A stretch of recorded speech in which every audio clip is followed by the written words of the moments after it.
नमस्कार। सीखने के इस चैनल एजुकेशन टू नॉलेज यात्रा में आपको बहुत बहुत स्वागत है। और आज हम इस बार पूछे गए नीट के 10 सवालों को करते हैं। चूँकि वीडियो लंबी हो जाएगी तो इसको 5 पार्ट में मैं बनाऊंगा और धीरे धीरे सारे कंसेप्ट को समझेंगे और इसके सवाल को सॉल्व करेंगे, ट्रिकली भी सॉल्व करेंगे, फार्मूला के थ्रू भी सॉल्व करेंगे। तो सीधा सीधा देर ना करते हुए सीधे सीधे आते हैं फर्स्ट क्वेश्चन पर। ये 10 सवाल को इसलिए कर रहा हूँ क्योंकि वीडियो बहुत लंबी हो जाएगी और इतना शायद अपलोड नहीं हो पाएगा, संसाधन की कमी है। तो इसका ध्यान रखते हुए इसको 5 पार्ट में मैं बनाऊंगा। तो यहाँ पर पहला देखिए क्वेश्चन, आपको वहाँ पर अपीयर हो रहा होगा। पहला क्वेश्चन है, an infinitive long straight conductor carries a current of 5 ampere as shown. An electron is moving with a speed of 10⁵ metre per second parallel to the conductor. The perpendicular distance between the electron and conductor is 20 centimetre at an instant. Calculate the magnitude of force experienced by the electron at that instant. यानी ये आपको question है। इसको अगर बात करें तो देखिए, ये बोल रहा है कि ये कंडक्टर है, फिगर में आपको PQ, अब बोल रहा है कि इस कंडक्टर में 5 एम्पियर का करंट रन कर रहा है और एक इलेक्ट्रॉन यहाँ पर है। ये इलेक्ट्रॉन जो है से 10⁵ मीटर पर सेकेंड के वेलोसिटी से चल रहा है। ठीक, ये इलेक्ट्रॉन है और परपेंडिकुलर डिस्टेंस जो है यानी कि इसके कंडक्टर और इस इलेक्ट्रॉन के बीच में ये 20 सेंटीमीटर है। ये अब ये दोनों के बीच फोर्स बोल रहा है कि फोर्स क्या होगा। तो ध्यान दीजिएगा, फोर्स निकालने के लिए एक चीज देखिए, इसमें थोड़ा सा समझिएगा, एकदम बहुत बेसिक कंसेप्ट का। इलेक्ट्रॉन चल रहा है, करंट बह रहा है उल्टी दिशा में, इलेक्ट्रॉन इधर करंट उधर, इलेक्ट्रॉन इधर करंट इधर, ऐसे बस। अब देखिए, मैंने ये कभी बताया होगा आप लोग के जो ऑफलाइन में पढ़े हैं, ऐसे ऑनलाइन में मैंने कभी नहीं बताया। ऐसा कहने का मतलब डिजिटल ऑनलाइन कभी लिया हुआ है नहीं, उसके लिए रिक्वायर्ड ही नहीं है। तो जब उतना 1K सब्सक्राइबर होगा तभी हम ऑनलाइन आ पाएंगे। तो ये आप पर डिपेंड करता है। ध्यान दीजिएगा, ये कंडक्टर अगर करंट कैरी कर रहा है, d डिस्टेंस पर है, तो इसमें फोर्स क्या लगेगा? तो F = μ0/4π 2I1I2/R × L। ये आपको फोर्स का इक्वेशन होता है, यही आपको फोर्स का इक्वेशन है। तो ये जो अब समझिएगा, इसमें I1 तो हमें पता है, I2 भला हमें कहाँ पता है, L हमें कहाँ पता है, R पता है, मैंने R यहाँ पर ये R लिख दूंगा, यहाँ पर R है, ठीक है। तो यह हमें कहाँ पता है, तो इसको निकालने के लिए देखिए, सबसे पहले 10⁵ मीटर पर सेकेंड। अब देखिए यहाँ पर लेंथ दिया हुआ है एकदम आराम से, L बराबर यहीं पर दिया हुआ है 10 यहाँ पर अब सबको लिखते हैं, डाटा को लिखते हैं। I1 बराबर 5 एम्पियर, ये लिखा गया। I1 बराबर, R बराबर लिख सकते हैं 20 × 10⁻⁻2 मीटर, सेंटी है 20 सेंटीमीटर, सेंटी मीन्स 10⁻⁻2 कोएफिशिएंट आप लोग के बताए थे। तो ये आपको R हो गया। उसके बाद फिर देखिए हाँ L, तो देखिएगा ये L कैसे, देखिए इन्फिनिटिव है ये, लेकिन ये जहाँ तक चलेगा वहाँ तक फोर्स एक्सपीरियंस आपको करेगा। वही लेंथ को लेंगे, वही आपको इफेक्टिव लेंथ होगा। तो ये ध्यान देने वाली बात है कि मैं 10⁵ मीटर पर सेकेंड के मायने क्या हैं। तो कहने का मतलब कि अगर L 10⁵ मीटर है तो टाइम 1 सेकेंड मन पर सेकेंड मीन्स 1 सेकेंड। तो ये चीज आपको हो गया। तो बताइए I2 का वैल्यू निकाल सकते हैं कि नहीं? I2 बराबर हो जाएगा Q/T। अब Q का वैल्यू चाहिए, ये वाला Q नहीं, ये नेम है, ध्यान रखेंगे। Q means charge on electron, आराम से काम करेंगे। 1.6 × 10⁻⁻19 कूलम/पर सेकेंड, यहाँ पर टाइम 1 सेकेंड लिखेंगे तो ये आपको करंट हो जाएगा कितना 1.6 इंटू 10⁻⁻19 एम्पियर, ये इतना आ गया।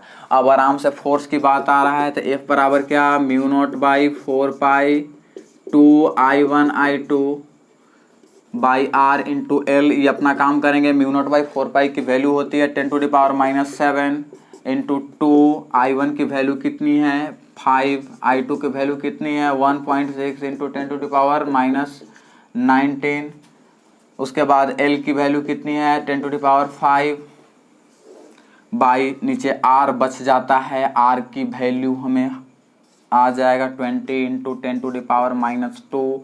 अब काट पीट लेंगे, देखिए सारा SI यूनिट में मैं कैलकुलेशन करता हूँ, मैं आपको भी सजेस्ट करूँगा कि आप SI यूनिट में ही करें ताकि कोई गलती ना हो। अब देखिए 10⁻⁷ ये ऊपर चला जाएगा तो 10⁷ हो जाएगा, तो ये आपस में खत्म। अब 5 दूना 10 होगा और 10 देखिए नीचे को काट देगा, 2 से ये कट गया 0.8 टाइम्स में। अभी आपको हो जाएगा 0.8 इंटू 10⁻⁻19 न्यूटन फोर्स निकाले हैं, न्यूटन होगा, ऐसा यूनिट न्यूटन। इसको हम लिख सकते हैं क्या 8 इंटू 10⁻⁻20 न्यूटन। ये ऑप्शन डी में आपको है, यही आपको आंसर हुआ। अब हाँ ट्रिकली कैसे करेंगे तो सिंपली ये निकाल करके डायरेक्ट पुट करके, इतना तेजी आपको होनी चाहिए। एग्जाम में देखिए कॉम्पिटिटिव एग्जाम या एग्जाम में बैठे हैं तो सबसे बड़ा प्रश्न जो होता है वो ये सब नहीं होता है, सबसे बड़ा प्रश्न सीधा होता है टाइम, समय, ये सबसे बड़ा प्रश्न होता है। तो अब इसे हटाते हैं। हाँ इसको अलग मेथड से भी बनाया जा सकता है।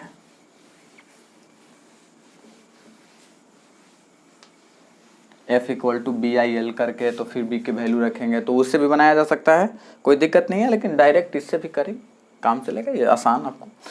नेक्स्ट क्वेश्चन जो हमारा है, a body is executing simple harmonic motion with frequency n, the frequency of its potential energy is. अब देखिए सिंपल हार्मोनिक मोशन में पोटेंशियल एनर्जी होता है 1/2 K² sin square omega T. ये सिंपल हार्मोनिक मोशन में पीरियोडिक फंक्शन तो रहेगा ही, sine cos ये सब रहेगा, पीरियोडिक फंक्शन है जिसके बारे में मैं बताऊंगा। वो जो मैथ का जो है आपको न्यूमेरिकल टेक्निक का, उसका वीडियो कंटिन्यू रखूंगा, उसमें मैं बताऊंगा। उतनी मैथ आपको आनी चाहिए यदि आप नीट का प्रिपरेशन कर रहे हैं। आप ये बायोलॉजी ले लिए हैं मैथ के डर से तो आप गलती किए हैं, मैथ को समझ के चलिए, समझ गए। तो इसलिए मैं कहूँगा कि यदि आपको डॉक्टर बनने का शौक़ है तो ही बायोलॉजी लीजिए, ये मैं कहूँगा। आप मैथ के डर से बायोलॉजी लेते हैं, ये गलत, बिल्कुल गलत स्टेप, भिखमंगे हो जाइएगा आप, एकदम भिखमंगा हो जाइएगा अगर ऐसा कर रहे हैं तो। ऐसा बिल्कुल मत कीजिएगा, मैथ के साथ कंसिस्टेंस रहिए। तो पोटेंशियल एनर्जी आपको इतना हो जाएगा। पोटेंशियल एनर्जी का इसको आगे देखिए फार्मूला में चेंज करते हैं, देखिए फार्मूला में आपको चेंज करेंगे, EP इक्वल टू हो जाएगा ½ साइन स्क्वायर थीटा बराबर क्या होता है 1/2 1 माइनस कॉस 2 थीटा। तो यहाँ पर थीटा की जगह ओमेगा टी है तो 2 ओमेगा टी।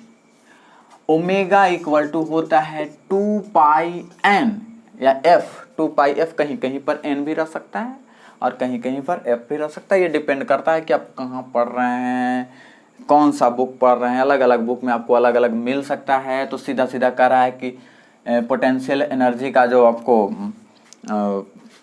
फ्रीक्वेंसी है वो आपको क्या हो जाएगा। तो यहाँ पर ध्यान दें, देखिए यहाँ पर पोटेंशियल एनर्जी का फ्रीक्वेंसी, यहाँ पर क्या देखिए यहाँ पर फ्रीक्वेंसी देखिए ओमेगा है, ठीक, यहाँ पर 2 ओमेगा, ध्यान रखिएगा ये ओमेगा टी केवल नहीं है, ये साइन ओमेगा टी का स्क्वायर है, ध्यान रहे। ये ऐसा नहीं कि बस यहाँ पर ओमेगा टी मार देंगे, फर्स्ट ऑप्शन ही गलत है, मार देंगे ये काम खत्म। तो देखिए अब इसको ये देखिए ये स्क्वायर है इसमें, समझ गए, इसको स्क्वायर को अगर हटा माने ये हटा हुआ है इसमें, तो इसमें आ रहा है 2 ओमेगा, ध्यान दीजिएगा 2 ओमेगा, यानी 2 ओमेगा, तो यहाँ पर करेंगे तो 2 ओमेगा इक्वल टू कितना हो जाएगा 2 पाई 2n में लिख सकता हूँ, एकदम लिख सकता हूँ।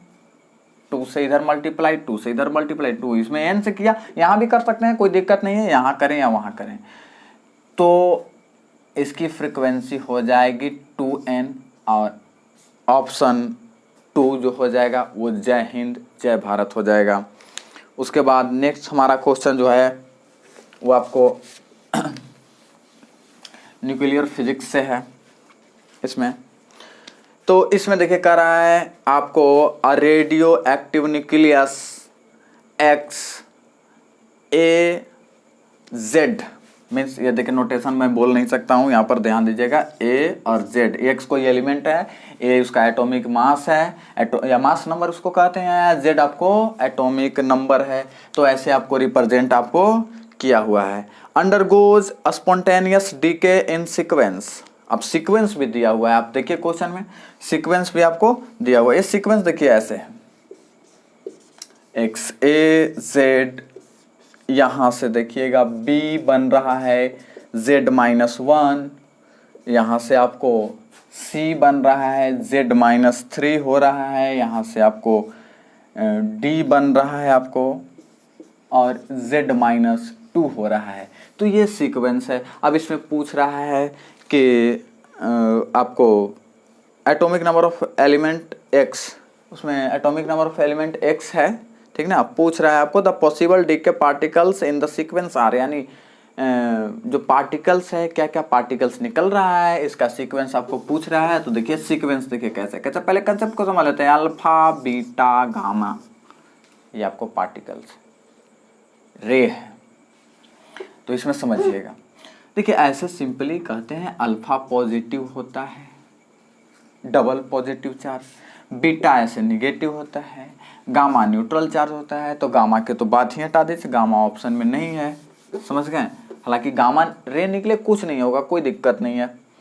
हाँ अल्फा देखिए निकलता है, तो देखिए यहाँ से देखिए क्या हो जाता है। अल्फा अगर निकलता है तो एटॉमिक नंबर में से 2 घट जाता है और मास नंबर में से 4 घट जाता है, क्योंकि अल्फा जो होता है ऐसे हीलियम का नाभिक होता है, समझ गए, न्यूक्लियस ऑफ हीलियम।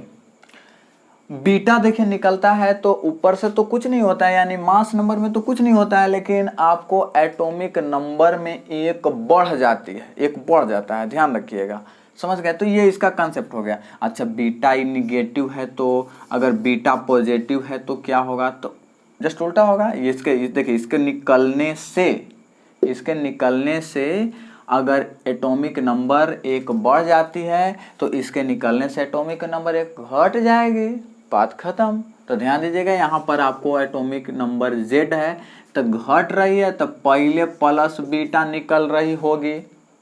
अब पहले प्लस बीटा अगर निकल रही होगी तो ऑप्शन में देखिए पहले जिसमें प्लस बीटा सीक्वेंस में वही आंसर हो जाएगा, यानी कि 3 ऑप्शन 3 हो जाएगा। लेकिन ये तो अगर सीक्वेंस बदल दिया जाए या फिर ऑप्शन बदल दिया जाए तो क्या होगा, तो आराम से फिर चेक करेंगे कि ठीक है इतना से पकड़ा गया, इतना से मारे। लेकिन अगर उसमें काबिल विद्यार्थी है तो सारा उसको कर करके चेक करेगा, तब तक उस समय खत्म कर लेगा। तो ध्यान रखिएगा ऑब्जेक्टिव क्वेश्चन में सिर्फ जो आपको दिया हुआ है आंसर आपको दिया हुआ रहता है, आंसर को लाना नहीं रहता है, आंसर को पहचानना रहता है। तो यहाँ पर देखिएगा 1 यहाँ पर घट रहा है, यहाँ पर देखिए 2 घट रहा है, एकदम अल्फा निकल रहा होगा। यहाँ पर देखिए 1 बढ़ रहा है, +3 में 1 जोड़ेंगे तो यहाँ पर जरूर आपको बीटा माइनस, तो ये सीक्वेंस आपको हो जाएगा बीटा पॉजिटिव, अल्फा और बीटा निगेटिव, ये आपको हो जाएगा ये सीक्वेंस। तो ऑप्शन आपको 3 सही है। नेक्स्ट जो हमारा क्वेश्चन है वो आपको स्कैप वेलोसिटी से रिलेटेड है। यानी the escape velocity of the earth surface is v, the escape velocity from the surface of another planet having a radius 4 times that of earth and same mass density। तो ये question आप पढ़ लीजिए, उसको ध्यान से पॉज करके पढ़ सकते हैं, कोई दिक्कत नहीं है। तो अब स्मार्ट बोर्ड तो है नहीं कि उस पर टिक करते रहे, ठीक। धीरे धीरे प्रयासों से, आप लोग के प्रयासों से, हम लोग के प्रयासों से वो भी हो जाएगा। तो देखिए एस्केप वेलोसिटी का क्या होता है फॉर्मूला, 2gm/r, ये आपको फॉर्मूला हो गया इसका। अब ये फॉर्मूला ध्यान दीजिएगा, क्योंकि इसमें डेंसिटी का बात पता है, डेंसिटी इसमें है ही नहीं, जी यूनिवर्सल कांस्टेंट है, और आपको माने ग्रेविटेशनल कांस्टेंट यूनिवर्सल कांस्टेंट ही होता है। एम आपको मास है, मास आपको अर्थ का 6 × 10⁻24 kg होता है। आर आपको रेडियस 6400 किलोमीटर होता है। तो ये दिया हुआ नहीं है, पूछ रहा है कि डेंसिटी के टर्म में क्या होगा, मैंने डेंसिटी को कांस्टेंट रखा है, डेंसिटी को हम लाएंगे, बुलाएंगे फॉर्मूला। देखिए फॉर्मूला से फॉर्मूला फरता है, ध्यान रखिएगा। अगर आपको तीसरा फार्मूला लाना है तो 2 गो फार्मूला को लगा देंगे, तीसरा फार्मूला निकल जाएगा। तो ये फार्मूला से फार्मूला फरता है, ध्यान रखिएगा।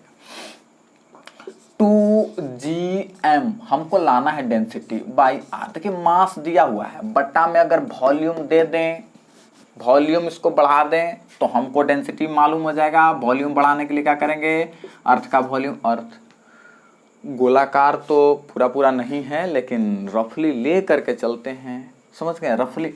ये रफली क्यों लेकर के चलते हैं ये भी आगे सीखेंगे। 4/3 πr3 अच्छा, तो जब इसको भागा दिए तो हम बेईमानी तो कर दिए, लेकिन ईमानदारी करने के लिए ऊपर भी हम गुना कर देंगे इसी से, 4/3 πr3।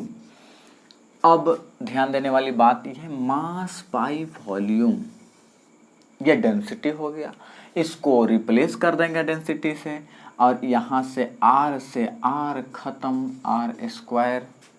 तो ये हमारा एस्केप वेलोसिटी आपको हो गया √4 दूना 8/3, और g यहाँ पर समझिएगा, g पाई, इसके जगह पर मैं d लिखूंगा, या g के बाद d लिख सकता हूँ, d भी लिख सकता हूँ, रो भी कहीं कहीं पर रहता है डेंसिटी, कोई दिक्कत नहीं है। g d, उसके बाद फिर देखिए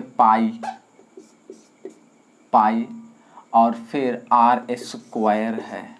तो ये हमारा फार्मूला बन गया डेंसिटी के टर्म में। अब डेंसिटी को कांस्टेंट रख रहा है, तो डेंसिटी कांस्टेंट है, g तो कांस्टेंट रहेगा ही रहेगा, यूनिवर्सल कांस्टेंट है, इसको भला कौन चेंज कर सकता है, 8 को कौन चेंज कर सकता है, 8 तो 8 ही रहेगा या चर।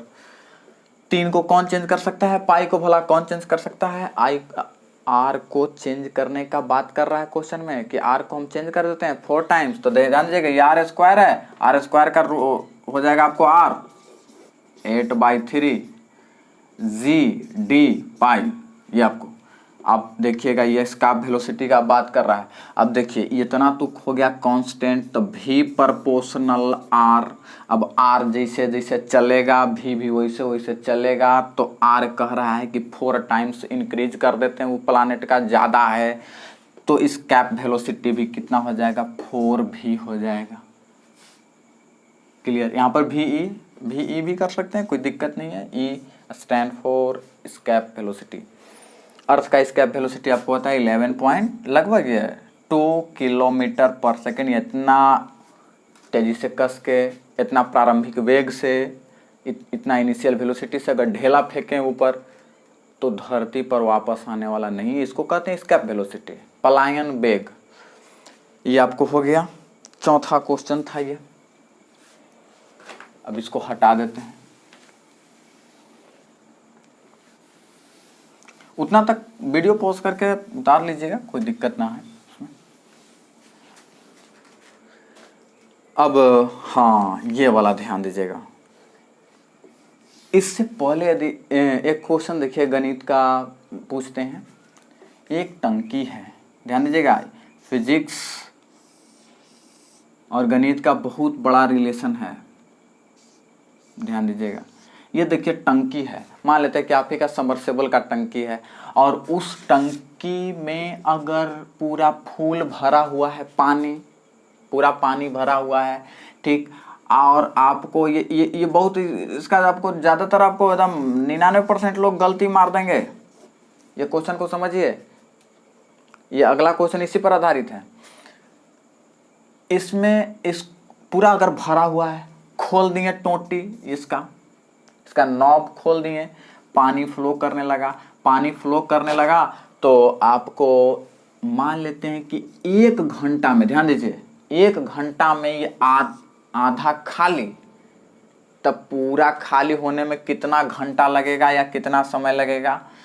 तो ज़्यादातर 1 घंटा में आधा खाली, तब 2 घंटा में पूरा खाली, समझ गए।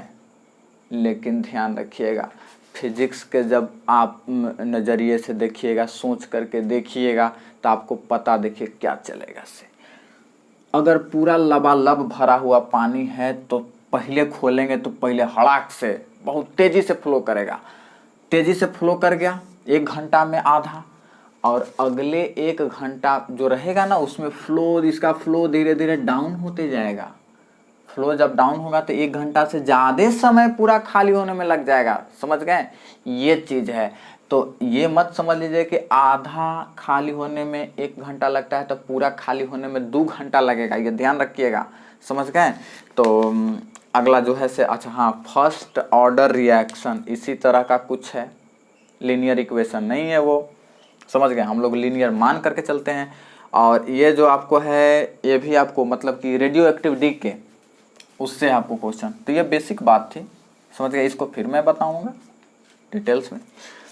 अगला क्वेश्चन जो है, the half life of radioactive nuclide is 100 hour, यानी टी हाफ इक्वल टू इतना दिया हुआ है। 100 घंटा में मतलब कि आधा डीके कर जाता है, आधा क्षय हो जाता है।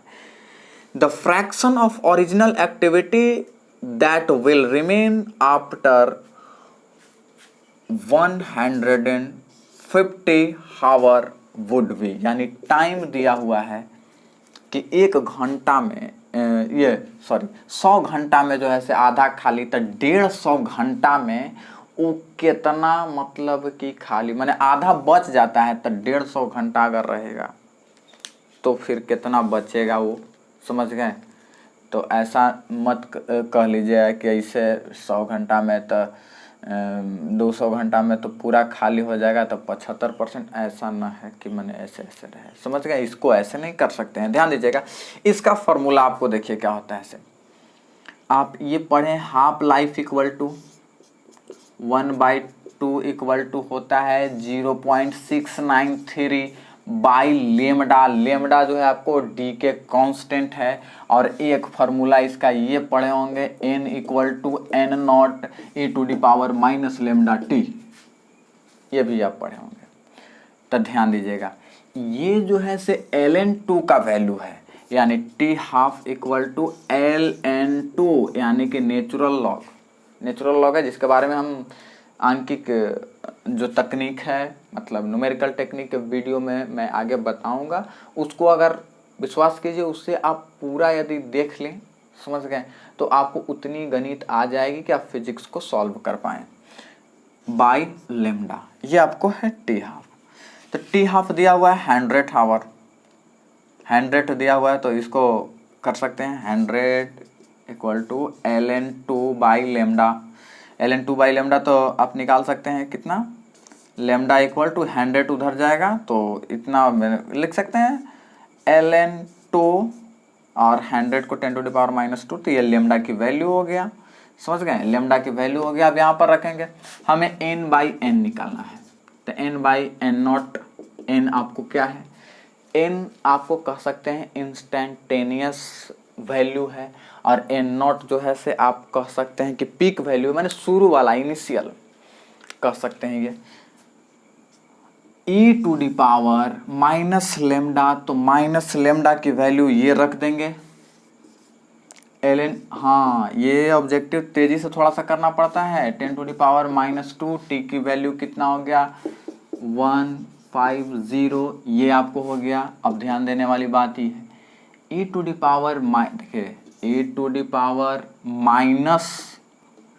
अगर x माइनस ln x है, ध्यान रखिएगा माइनस ln x है तो ये फार्मूला होता है, ध्यान रखिएगा ये फार्मूला, यही सब फार्मूला आपको जान बचाएगा, समझ गए। ये फार्मूला अगर आप डेली कंसिस्टेंस नहीं रखिएगा तो भिखमंगा बन जाइएगा, बता दे रहे हैं।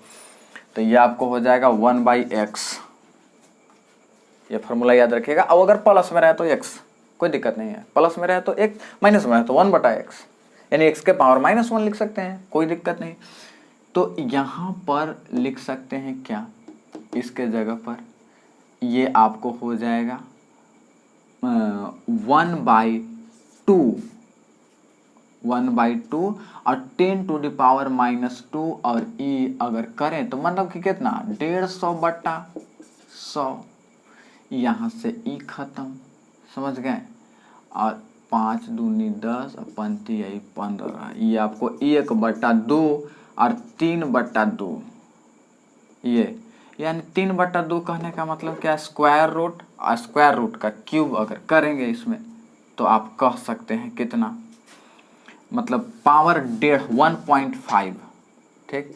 तो इसको ऐसे भी तो लिख सकते हैं 1/2 टू द पावर आपको 1/2 और इनटू ऐसे भी तो लिख सकते हैं, फिर मैंने 1.5 ये आपको हो गया, आप कर सकते हैं, कोई दिक्कत नहीं इसमें, समझ गए। ये तो सिंपल आपको बेसिक है, इतना 1.5 है, 1.2 टू द पावर 1 हो गया और इनटू 1/2 टू द पावर ऐसे हो गया, मीन्स कह सकते हैं 1/2 इंटू 1/2 का स्क्वायर रूट, तो ऐसे ही 1 का स्क्वायर रूट ये हो जाएगा 1/2 रूट 2, 1/2 रूट 2 इसका वैल्यू आएगा और यही आपको ऑप्शन नंबर 2 हो जाएगा, ऑप्शन नंबर 2। हाँ देखिए इसका भी वैल्यू आप याद रखिएगा, कभी कभी आपको काम आएगा, समझ गए।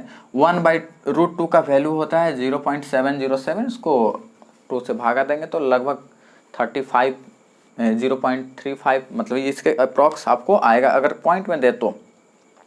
ये हमारा हो गया 5वां question.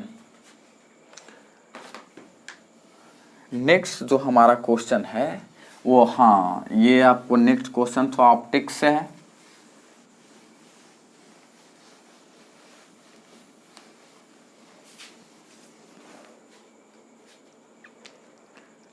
A convex lens A, focal length 20 centimeter and a concave lens B of focal length 5 centimeter are kept along the same axis, means coaxially रखा गया है, with distance d between them. If parallel beam of light falling A leaves B as a parallel beam, then the distance d in centimeter will be, यानी कि कह रहा है कि एक कॉन्वेक्स लेंस है, एक कॉनकेव लेंस है और वो दोनों के बीच में डिस्टेंस d है।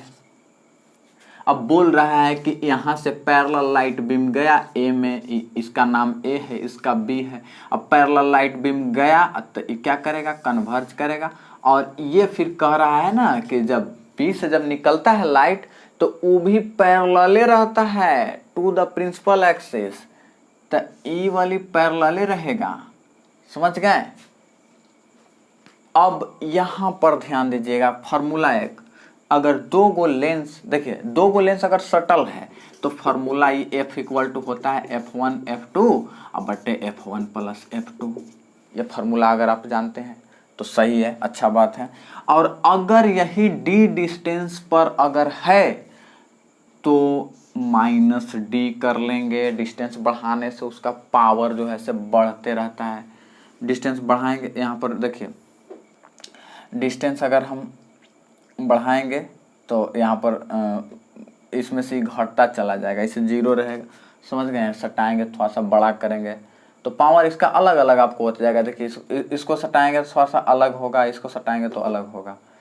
तो बढ़े या घटे ये, हाँ ये डिपेंड करता है लेंस पर, बढ़ रहा है कि घट रहा है, ये लेंस पर आपको डिपेंड करेगा फुल्ली, ठीक है। तो यहाँ पर ध्यान मत दीजिएगा कि ऐसे आपको पावर लेंस पर डिपेंड करेगा। लेंस आपको कॉन्वेक्स से कॉनकेव है, इस पर ध्यान दीजिए। यही डी का वैल्यू निकालना है, तो आप हमें बता दीजिए कि ये यहाँ से इक्विवेलेंट लेंस, दोनों का इक्विवेलेंट, यहाँ से अगर रे जा रहा है और वो कहीं न मिले, तो जो कहीं न मिलेगा इन्फिनिटिव पर मिलेगा, यानी उसका फोकस क्या हो जाएगा, इन्फिनिटिव, ठीक है। और F1 देखिए बोल रहा है कि इसका फोकल लेंथ, इसका आपको फोकल लेंथ है +20 सेंटीमीटर और इसका -5 सेंटीमीटर, चूंकि इसका -5 में रहेगा, माइनस में रहेगा, अच्छा बात है, ठीक। तो देखिए यहाँ पर सीधा सीधा लिख देंगे पहले F1 F2 बटे F1 plus F2 minus D, तो इसको आराम से कर लेंगे। यहाँ पर इन्फिनिटिव है तो इन्फिनिटिव की जगह 1/0 लिख देंगे, 1/0 इन्फिनिटिव, और F1 F2 by F1 plus F2 minus D, अगर ये कर लिए, ठीक, तो इसको क्रॉस मल्टीप्लाई यदि करेंगे तो ये करेगा या 0 से हो जाएगा, यानी कि आपको हो जाएगा क्या, F1 plus F2 minus d equal to 0, d equal to क्या हो जाएगा, F1 प्लस F2। अब दोनों को जोड़ेंगे, F1 का वैल्यू कितना है 20 सेंटीमीटर, प्लस में 20 सेंटीमीटर, और प्लस F2 का वैल्यू कितना है, तो माइनस में 5 सेंटीमीटर, 5 सेंटीमीटर तो कितना हो जाएगा 20 सेंटीमीटर माइनस 5 सेंटीमीटर हो जाएगा कितना, 15 सेंटीमीटर। ढेर इसको ऑप्शन इसका, हाँ 25, डायरेक्ट 25, समझ गए। यहाँ पर साइन कन्वेंशन लेना है, समझ गए, साइन कन्वेंशन ही लेना है इसमें, तो ये आपको हो जाएगा 15 सेंटीमीटर प्लस में हो जाएगा, ध्यान रखेंगे। तो ये प्लस में कुछ नहीं दिया हुआ है तो उतना चलेगा। ये आपको हो गया छठा क्वेश्चन। और आते हैं अगला नेक्स्ट क्वेश्चन, इसको स्क्रीनशॉट चाहे तो ले आप रोक करके आप उतार सकते हैं, कोई दिक्कत नहीं। पढ़ने का सबसे अच्छा तरीका है आप किताब कॉपी ले करके ही बैठिए, अगर मोबाइल से भी पढ़ रहे हैं तो भी।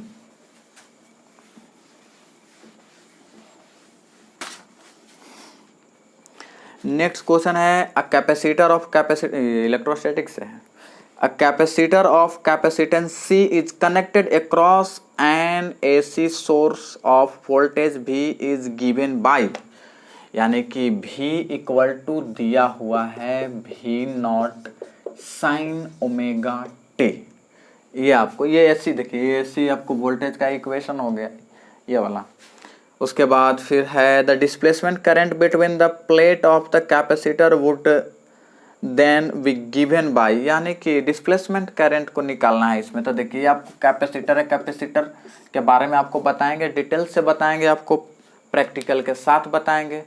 वो वाला दिन भर मैं विद्यार्थियों के साथ क्लास में रहता हूँ, और रात के एक कैपेसिटर, इंडक्टर, यहाँ पर कंपास रखा हुआ, बेरियम क्लोराइड रखा हुआ है, बुक रखा हुआ है, गैल्वेनोमीटर रखा हुआ है, और ये कभी कैमरा को पीछे करके कभी देखो वहाँ पर मीटर बेज रखा हुआ है, यहाँ पर कंडेंसर रखा हुआ है, और कॉइल रखा हुआ है, पेट्री डिश रखा हुआ है, यहाँ पर सामने पेट्री डिश, फिल्टर पेपर है, ग्लास ट्यूब है, टेस्ट ट्यूब है, मल्टीमीटर है, बहुत सारा है। तो रात में मैंने इन्हीं के साथ समय गुजारता हूँ। ध्यान दीजिएगा, डिस्प्लेसमेंट करंट यहाँ पर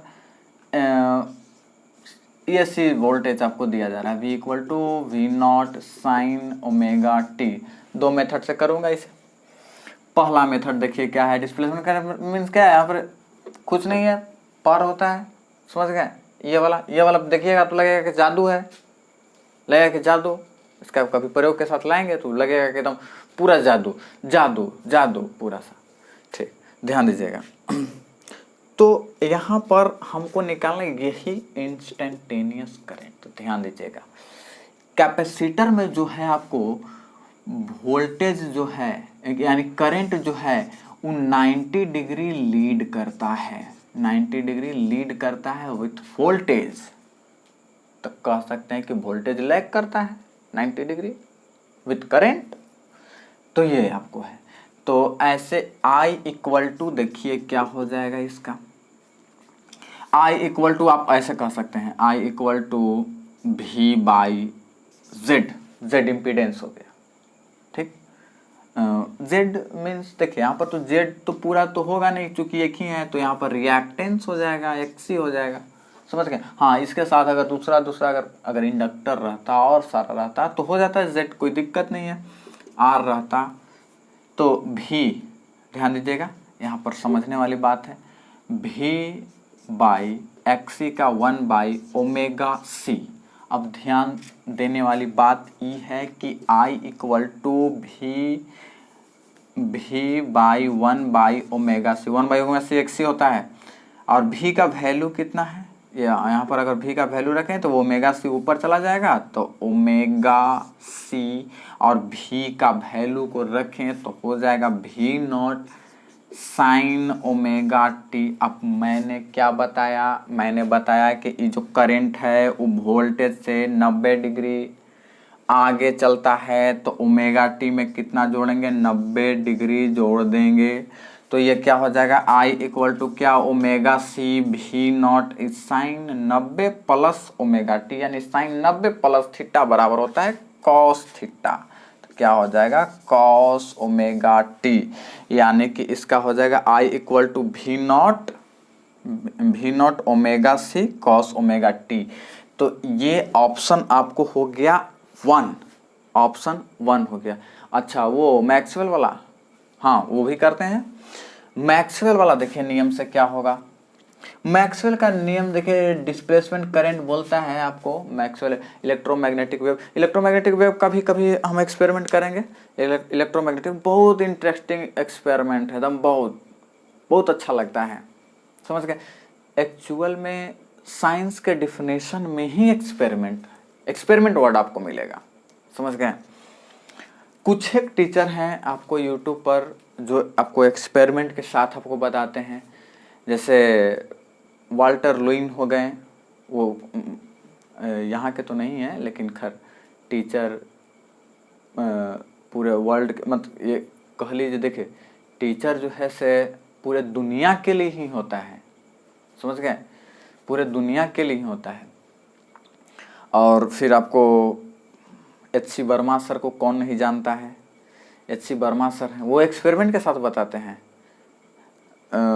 भले ही उनका देखिए, उनका सब्सक्राइबर भले ही कम है, 5 लाख है, लेकिन वो बहुत अच्छा बताते हैं, फेमस हैं। ऐसा नहीं है कि मतलब कि ये वो आपको, ऐसा नहीं है, समझ गए, बहुत अच्छा से फेमस है, भले ही सब्सक्राइब, क्योंकि देखिए बहुत सारा है कि ज़्यादातर जो है से अब गाना गाने वाला जो है, माने गाना वाला जो पूरा रहेगा, वीडियो वगैरह रहेगा, तो वो तो चलेगा, इसको मिलियन बिलियन व्यू चले जाएंगे, समझ गए। एजुकेशन नीरस होता है, ध्यान रखिएगा, इसको सरसता आपको बनाना है। देखिए ID displacement current is equal to आपको होता है epsilon naught d sine by d t. इसको 2 फार्मूले से बना रहा, अब ध्यान देने वाले, देखिए ऐसा नहीं कि सारा फार्मूला याद है तो ही बनेगा, ऐसा नहीं है, समझ गए। कभी कभी यूनिट भी काम कर जाता है। अब देखिए ID equal to epsilon d sine, sine means क्या, यहाँ कहीं पर फाइव ही रहेगा, तो ये आपको इलेक्ट्रिक फ्लक्स है। इलेक्ट्रिक फ्लक्स का यूनिट क्या होता है, वोल्ट मीटर, यानी मैं कह सकता हूँ कि यहाँ पर वोल्ट इंटू एल लिख सकता हूँ बाई डी टी। अच्छा, ई एल को इधर भगा सकता हूँ, तो ID इक्वल टू क्या आ जाएगा, एप्सिलॉन नॉट इंटू एल, और d V by d T लिख सकते हैं। अब देखिए एप्सिलॉन नॉट का यूनिट क्या होता है, परमिटिविटी ऑफ फ्री स्पेस, तो एप्सिलॉन नॉट का यूनिट आपको होता है फैराड पर मीटर। अब फैराड पर मीटर और ये मीटर गुना करेगा, फैराड पर मीटर और मीटर गुना करेगा, ये दोनों खत्म, फैराड बचेगा। फैराड किसका यूनिट होता है, कैपेसिटेंस का यूनिट होता है, कैपेसिटेंस का, तो मैं इसके जगह पर लिख सकता हूँ सी, और d V by d t, C d V by d t, ये आपको कैपेसिटर का करंट भी हो गया। ध्यान रखिएगा, कैपेसिटर का करंट यही होता है, C d V by d t, ये ध्यान रखिएगा, ये भी इक्वेशन है, तो फार्मूला से फार्मूला फरता है, ये आप ध्यान रखिए। भी की वैल्यू रखेंगे, सी भी की value d V naught sine omega t by d t. Sine का डिफरेंस, यहाँ पर डिफ्रेंसिएशन क्या हो जाएगा, sine omega t d t के रिस्पेक्ट में, समझ गए। तो ये हो जाएगा क्या, इसको ऐसे लिख सकते हैं, इसको मिटा लेते हैं। समय लगे तो लगे, लेकिन अच्छा से आप समझ जाइए, समझ गए, क्योंकि एक कहावत है बहुत अच्छा, देर आए दुरुस्त आए। सी डी, यहाँ पर देखिए भी नॉट यहाँ पर अलग कर लेंगे, D sign omega t by D omega T, श्रृंखला नियमन चेन रूल लगा देंगे, और D omega t by d T. देखिए यहाँ पर साइन का हो जाएगा क्या, कॉस, सी भी नॉट यहाँ पर कॉस ओमेगा टी, यहाँ पर डी ओमेगा टी का ओमेगा आपको हो जाएगा, तो ये इधर चला जाएगा, तो वही ओमेगा यहाँ पर हो जाएगा भी नॉट, ये omega C cos omega t. जय हिंद जय भारत। इससे भी उससे भी सबसे। अगला जो हमारा क्वेश्चन है, ये आपको, इसको आप लोग पुश करके आप लोग उतार लीजिए।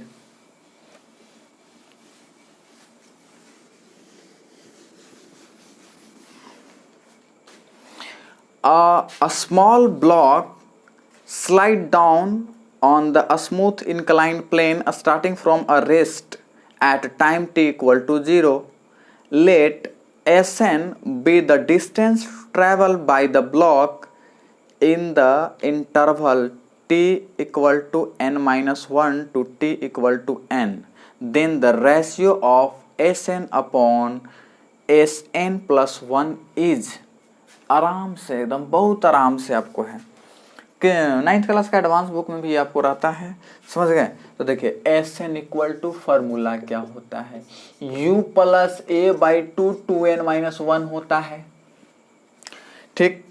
अब देखिएगा कोई इनक्लाइन प्लेन है, यहाँ पर कोई इनक्लाइन प्लेन पर देखिए ये यहाँ पर कोई ऑब्जेक्ट यहाँ नीचे जा रहा है, ये थीटा है, तो a बराबर क्या होगा, जी साइन थीटा। ये चीज़ मैं बताऊंगा, बेसिक में बताऊंगा कि कब साइन थीटा लेते हैं, कब कॉस थीटा लेते हैं, कैसे आता है, ढेर का ही होता है कि कैसे ये आ गया, वो कैसे आ गया, तो ये चीज़ है, ध्यान दीजिएगा। u इक्वल टू 0 का कि रेस्ट से उसको ढला रहे हैं, रेस्ट से इसको कर रहे हैं। अब हमको निकालना है Sn equal to Sn plus 1, ठीक।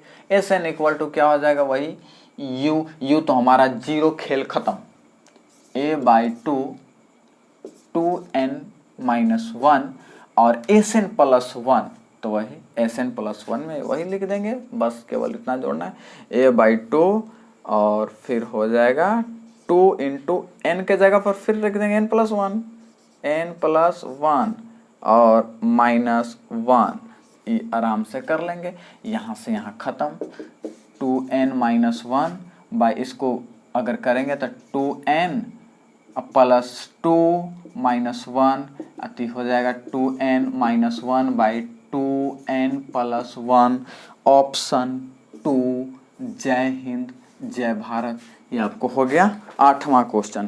2 क्वेश्चन और हैं, उसके बाद फिर करते रहेंगे, क्योंकि वीडियो बहुत लंबा हो जाएगा, समझाना भी है, वीडियो लंबा भी हो जाएगा और थोड़ा संसाधन की कमी है, तो मोबाइल एकदम जवाब देने लगता है।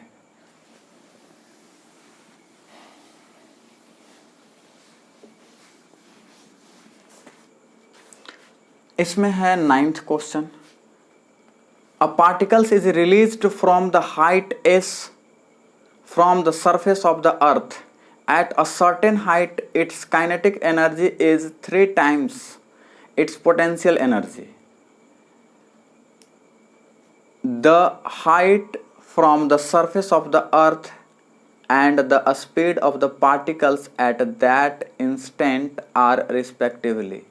मतलब कह रहा है कि देखिए ए वो आपको, ये देखिए आपको s है, मान लेते हैं कि ये s है, ठीक। अब ऊपर से कोई चीज़ को गिराएंगे, ऊपर से, तो उसका काइनेटिक एनर्जी वेलोसिटी बढ़ता जाएगा, वेलोसिटी बढ़ेगा तो काइनेटिक एनर्जी बढ़ेगा कि नहीं, एकदम बढ़ेगा कि काइनेटिक एनर्जी बराबर के इक्वल टू क्या होता है हाफ mv² बढ़ेगा। और पोटेंशियल एनर्जी घटेगा कि नहीं, चूंकि हाइट घटते चला जाएगा लेकिन एनर्जी हमेशा कंजर्व रहता है, ये ध्यान रखिएगा। तो ये देखिए कह रहा है कि ऊपर से u बराबर 0, ध्यान दीजिए ऊपर से ड्रॉप करा रहे हैं, ठीक ना, u बराबर 0 और यहाँ पर मान लेते हैं कि पहुँच जाता है, समझ गए। ये आपको p है, यहाँ पर q, यहाँ पर r, यहाँ पर पहुँच जाता है, ठीक। यहाँ पर आपको पहुँचने से इसका यहाँ पर जो एनर्जी है ये आपको बोल रहा है कि एनर्जी जो काइनेटिक एनर्जी है ना वो 3 टाइम्स ऑफ पोटेंशियल एनर्जी है, समझ गए। तो और यहाँ से आपको अर्थ का हाइट हो जाएगा, तो यह चीज़ आपको निकालना है। इसका वैल्यू यानी कि स्पीड उसका निकालना, h का वैल्यू निकालना है और उसका स्पीड के वेलोसिटी क्या हो जाएगा यहाँ पर, यानी कि पूरा गिरा हुआ नहीं है, यहीं पर आपको है, समझ गए।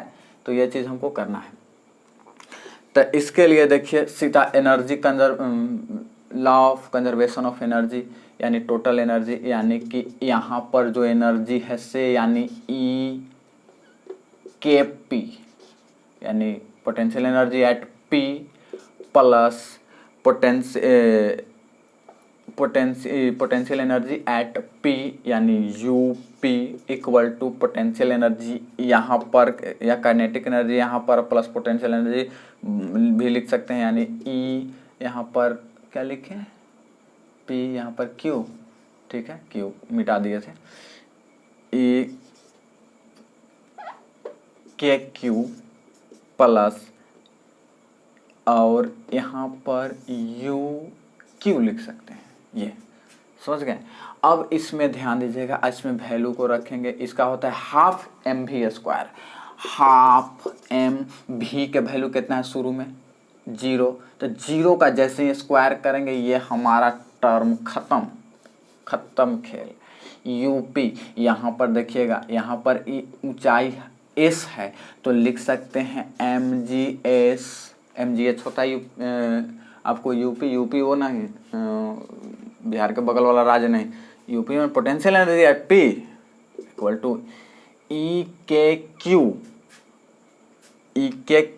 यहाँ पर दिया हुआ है EK का वैल्यू Q पर दिया हुआ है, समझ गए, क्या दिया हुआ है 3U दिया हुआ है, और UQ पर भी एगो दिले है कि यही चीज़ है, मैंने यही चीज़ जोड़ना है फिर से, समझ गए। यहाँ पर ये दिया हुआ है कि यहाँ पर आपको 3U है और यहाँ पर आपको U है, तो ये आपको माने Q पर ये U है ना, है Q पर, तो इतना सारा आपको है, माने शर्त के मुताबिक 3U और ये तो बस केवल यहाँ रखें कि यहाँ पर पोटेंशियल एनर्जी U है, तो हमारा क्या हो जाएगा mgh equal to 4U, U का वैल्यू कितना हो जाएगा mgh हो जाएगा कि नहीं 4U होगा, ठीक ना। और फिर उसके बाद लिख सकते हैं क्या mgh equal to 4 into mgh, mg से mg लहर जाएगा, खत्म हो जाएगा, तो आपको निकालना था h इक्वल टू s/4, एगो हमारा आया, ठीक। अब देखिए अब हमको वेलोसिटी ये आपको निकालना है कि यहाँ पर तो वेलोसिटी का होगा, समझ गए। तो देखिए शर्त के मुताबिक दिया हुआ है E के बराबर 3U, अब इस U का वैल्यू को रखेंगे, E के इक्वल टू हो जाएगा 3 इंटू U का वैल्यू mgh, ये आपको हो गया, H की वैल्यू को रख देंगे आराम से, ठीक। तो E के इक्वल टू आपको हो जाएगा कितना हाफ mv², ये लिख देंगे, और equal to 3 into m, 3mgh की वैल्यू s/4, ये m से m खत्म, ये 2 से 4 2 बार में खत्म, v² बचा, v² इक्वल टू 3gh/2, ये स्क्वायर उधर चला जाएगा, स्क्वायर रूट बन जाएगा v equal to square root of 3gh/2, तब जो हमारा ऑप्शन आएगा तो ये आएगा s/4 इंटू यही √3 SG या GS जो भी करिए, GS/2, ये आपको ऑप्शन नंबर 4 ये आपको है। अब लास्ट क्वेश्चन थोड़ा कर लेते हैं।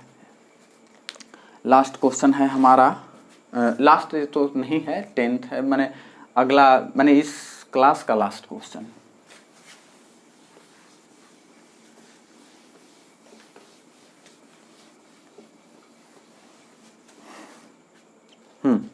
लास्ट क्वेश्चन एकदम इलेक्ट्रिसिटी से है,